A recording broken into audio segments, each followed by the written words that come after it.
Hello, my friends. We are here tonight for our first live. We are going to have a great time, a little discussion, Q&A for anyone who hops in. Love to have any questions you have for me. Tonight we're going to have a conversation about how to free yourself from your past and dealing with some of the baloney that keeps coming up in your head. So you might want to take a few notes and then follow up here with us so that we can help you out. My name is Jennifer Anderson Smith. I am a personal development coach, and my focus is primarily on helping women to rediscover their purpose in order to get that fulfilling life that they've been looking for. So I love that y'all are here with me tonight, and I really look forward to exploring more relationships with all of you by doing more of these live activities. And then when COVID lifts someday, we can actually do some things live and together in person. So I'm really looking forward to developing those relationships with all of y'all so we can do those things. So it is 8:01, and I do want to give people a minute to get in here in case they're looking for us right now. I do want to remind you that I am the author of So That for Relationships. This is available on my website, jenniferandersonsmith.com.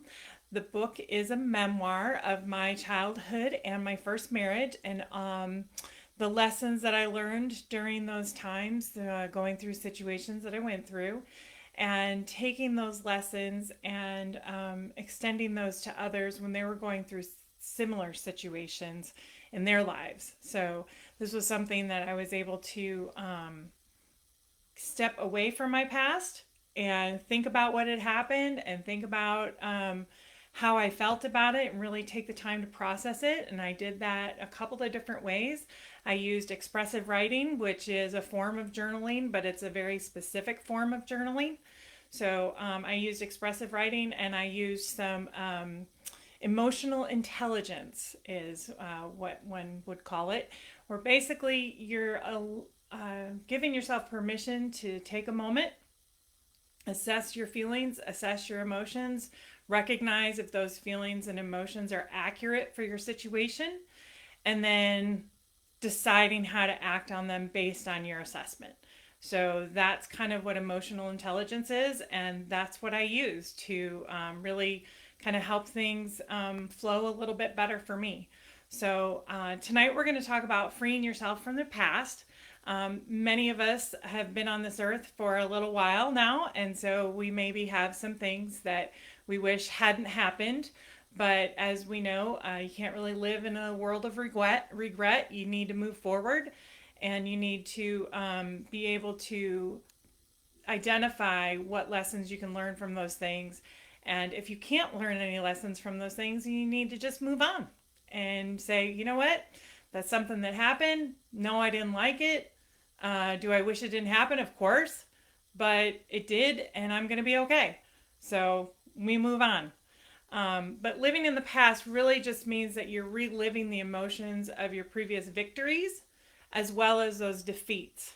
And while living as those previous victories sounds kind of exciting, and one might think, hey, what's wrong with that? You're also missing what's happening in the present if you're living in the past. So we want to stay in the present so that we can enjoy the life that we have and be content in our circumstances. The past doesn't need to be a limiting self-imposed prison where then it avoids you being able to enjoy your future instead of, expressing things in the way that you want to. So the past is largely responsible for the person that you are today. So if you like who you are today, then that's great. But then you might say, well, Jen, why do I want to know that if I don't even like myself today? Well, here's the thing. There's something about you that's great. Each of us have something about us that's great. So, and we each have things about us that aren't so great. So instead of focusing on those things where you're like, oh, I'm such a terrible this, or I can't do that, or I don't like this, let's focus on some positive things, okay? So let me tell you a little story about myself. as we know, social media, you always get the highlights, you never get the lowlights, because who's going to put that up there for themselves? But here's the thing I'm going to tell you. Um, I had a habit of eating my emotions. I still kind of have that habit, but I have definitely grown somewhat through the habit. I wouldn't say that I'm already all the way on the other side of it. But about 15 years ago, yes, I still remember this as though it were yesterday. About 15 years ago, I'm driving home from work one day, and as typical on my way home from work, I would get myself a treat because once I got home, life converged. Worked a very high stress job. I had 4 kids at home. My marriage at that point was failing. Only had about 6 or 7 years left on that marriage. And so I would feed my emotions because they're always hungry. And I went to a McDonald's that day, and they were extremely slow, excruciatingly slow. I waited in line. I got in the drive through because, of course, if I go inside, then that means I have to get out of my car and I have to face people. And when you do that, then your environment changes. And so then sometimes your mind shift changes. And I didn't want that. I wanted to stay in my negative mindset where I was. I was irritated. I was frustrated. I just wanted to stay right there. So I stayed in the drive through, finally got up to where I could order, made my order, and then I'm waiting. And I'm waiting and I'm waiting. And it's taking forever to go through. And two cars in front of me moves up. They get their food and they move on. The car in front of me just sits there. And it just sits there. And it just sits there. And I'm like, what are we doing? Why are we not moving? I don't understand what's happening. And I'm just boiling higher and higher and higher inside, to the point where I finally slam my car into reverse, yank hard on the wheel, and flip around the front of them and zip right back into line in front of them. Now, if any of you have ever been in a drive-through, if someone does that, that would really get your attention, would it not? So I pull up to the window and the clerk would be like, what are you doing, crazy lady? And just completely perplexed, dumbfounded, doesn't really even know what to say. She finally spoke to me, and I said I wanted to get my order. I didn't know what was taking this person behind me so long. I just needed to get my food and leave. That's all I needed to do. She refused to give me my order because I was out of line, out of order, and very, had to go down the line of McDonald's, and she couldn't do it. I, of course, continued to argue with her extensively, and I got angrier and I got louder with each passing second. And finally, I just gave up and I threw my car into drive and I stomped on the accelerator. And I am surprised to this day that I did not wreck my car, because I did that so hard and I just abused my car that day. This took place, like I said, 15 years ago. So why do I still think about it? One of the reasons, because this is a super embarrassing story. I am so mortified at my own behavior. It's ridiculous that I behaved that way, that I would think that that was okay to do. If there was anyone in the car with me, even my own children, I would have never considered doing such a thing. It's super embarrassing for me to admit this to all of you that I did this, but I did it. And it's just something that comes up in my mind every so often. And I have to push it back and say, but I'm not that person anymore. And I know that what I did was wrong. And if I could go back and do it again, I would do it differently. But I also know that at that time in my life, I was a different person, and I was an angry person, and I was an unhappy person. Doesn't mean that it made it right for me to abuse the worker at McDonald's or to freak out the lady in the Suburban. But that's what I did. We all make mistakes. If I could find those people and apologize to them, I would do it. I would do it in a heartbeat. But that's just not something that I can do. So I'm putting it out to the universe, to those people, that I apologize for that. But quite honestly, do you think those people are even thinking about that? Do you think they ever think about that crazy lady? I mean, maybe at first, but now they don't. 15 years later, I'm sure they have better things in life to think about than some crazy lady who went through the drive-thru like she was insane. Um, and so, really, how do I get past that? How do I move on from that? And the way to do that, and as you know, I'm still working through it, but I also know that I'm through it, but it keeps coming up. So just because you've worked through it doesn't mean that, boom, it's gone, that memory will never come back again. Because your brain is going to remember that and it's going to keep coming back. And so you have to keep telling it to stop, go away. And there's a couple ways you can do that. Accept what happened. It's the past. It happened. It's done. There's nothing you can do about it. It is what it is. And you can be embarrassed all you want to be, but that's just the way it is. That's nothing you can do about that. So then the next thing is take a minute and assess the situation. Just like I have done. Go back and think about what was happening at that point in my life. Why was that such a massive issue? Why did I blow up at the McDonald's on a random weekday on my way home from work? And I remember it wasn't that I was in a rush to get anywhere. There were plenty of days that I was, but I wasn't in a rush that day to get anywhere. It was more that I just was frustrated and irritated and an unhappy person. And I look at that now and I realize that I was allowing those negative thoughts and those negative feelings and all the unhappiness in my marriage and all the stress in my job and all the whatever you want to call it of being a parent to 4 kids. All of that was coming together and I was focused on the negative of it. I was not focused on the joy in the moments and the contentment in the moments. And so because I wasn't present, I was constantly negative. And so now I know that about myself because I've taken the time to assess the situation and realize that. So if we can do that, then we can focus on being present in the everyday moments. Like when you're doing the laundry, okay, and you're folding your child's clothes. You know what? Instead of thinking about all the frustrating things that that child did or the fact that you're doing laundry again for the millionth time in a day, let's think about that, your children are healthy enough that they're running around and getting clothes dirty. Let's think about that you are able to feed your children and so they're sitting at the table and getting their clothes dirty. Let's think about that you have a washer and a dryer that you're putting those clothes in and then you have the money for the soap and you're putting that in and you're able to take care of your family in that way. Instead of thinking about, I really wish I was out pursuing a career. I really wish I was out doing X or Y or Z. Because you have to find the joy in the moments. That is how life is lived to its fullest, is being content in whatever circumstances you find yourself. And sometimes those circumstances are less than ideal.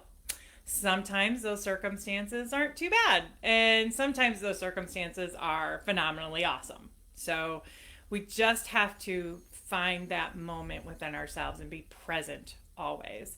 And you have to remember that your progress is going to be uncomfortable as you go through this. Because this is new territory that you're discovering. You're saying to yourself that these thoughts that keep coming back, you don't want them anymore.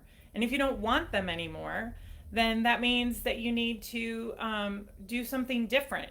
Doing something different means we're coming out of our comfort zone and we're not staying in that place where we're down, where we're low, where we're negative. We're coming out of that. And, I saw a post the other day of someone who's saying that a seed starts in the dark and no one can see that it's growing. And so you might not even feel like you're really making any progress or you're making any change by doing any of these things, by saying, I'm going to be in this moment with my kids or with myself or with my boss or with my spouse. I'm going to be in this moment. You might not feel anything right away. And that's okay. Because that you got to start somewhere. That seed just sits there. And it sits there for a little while before it does anything. And that's what's going to go on in your brain. You are recreating brain paths in your brain for these thoughts to go down. And so what we want to do is we're going to close down those paths with the negative thoughts. And it's going to take time to do that. And then we're going to build new roads and new paths for the thoughts that are the positive thoughts, or the being content thoughts, are the I don't want to think these negative thoughts anymore. I want to be happy in my life. I want to focus on the positives. And so when you do those things, that takes time for that growth to happen. You have to come out of your comfort zone for that growth to happen. You have to give yourself patience and grace for that growth to happen. You're not the same person that you were, even yesterday. Today, you're a different person than you were yesterday. So if you're like me and you're in your 40s, yes, I am still in my 40s for those of you who are like Jen, but barely. But I am. But if you're like me and you're in your 40s, you are not the same person that you were when you were 25 and trying to figure out what you're going to do with your life. You're not the same person that you were when you were 18. Even if you're just graduating college right now and you're 24 years old, you are not the same person you were when you graduated high school. And that's a very short time between high school and college for most of us. Some of us, it takes a lot longer, and it's really okay. You know what? That's the beauty of life, is we're all different shapes and sizes. We all have different situations that we are going through. But the joy is in finding the support and the love with one another, and that's what this community is all about, is a safe space to figure out who you are and to figure out why you're here. And, you know, one of the things that I like to remind people of is your purpose in life can change. Just like the day to day, you have changes that happen in your own self, and those bigger things can also change. Those don't usually change day to day, but they will change with different phases of your life. You know, years ago, I know that the purpose in my life was to raise my children. That was my focus. Now, did I do that in a way where that's all I did? No, because I always worked. I always worked a full-time job. But that was because I needed that. That was my own personality, that I needed to be doing that in order to be a better mom for my kids. Now, today, my purpose is not to raise my children. My children are raised, my grandchildren are coming along. I am an empty nester with my husband, and we love it. You know, when I first became an empty nester, that was not so easy, but now we love it. And so that's this thing, you know, is like, don't live in the past. Embrace where you're at in this moment of life. Embrace how you got here. Embrace the person you are. There is a reason that you are the person you are today, and you can make the changes if you choose to. It's all about what you choose to do. It's all about harnessing that power that is already within you. You maybe just forgot it was there. Maybe you didn't even ever know it was there, but it's there. The intelligence, the power, the strength, the fortitude, the perseverance, the consistency, the wisdom, the grit, all of that is within you, and you just have to decide to harness it. And that's a choice that each of us gets to make, and most of us have to make that choice every single day when we start our day.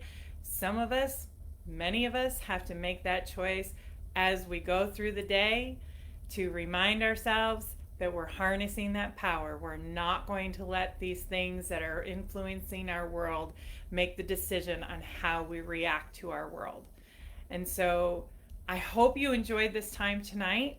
I don't see any comments yet, so since I don't see anything and I haven't got anything come through, I'm going to assume that y'all are good, that you know what you need to know. This would be the time to put something in if you've got something. But I would also like to invite you all to join us. I am going to host a personal growth series that is all about emotional intelligence. I'll be doing that in February, in a few weeks. And it's going to include live video sessions like this inside the private group. We'll have time for Q&A and for discussion, and there'll be a little lesson every time. And if you're interested, all you need to do is click on the link that comes with this video, our feature link, and if you click on that, you'll get a pop-up there in the growth community that'll tell you to register for the personal growth series, and to click on that. and you just type in your first name and your email, and you are registered. It's very simple. There's free. It's a fabulous thing to do. Our videos will be 10 minutes long, and we'll have conversation for however long people want to converse.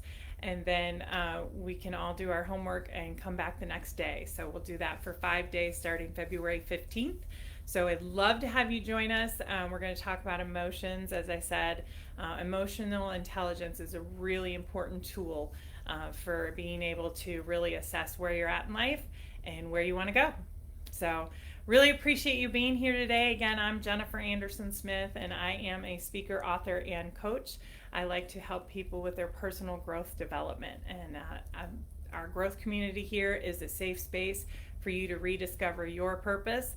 And the tools that we most like to use more than anything are expressive writing and emotional intelligence. So I look forward to seeing y'all again next time. I hope you're enjoying everything that we're providing for you here, and feedback is always welcome. Thank you so much. Have a great night.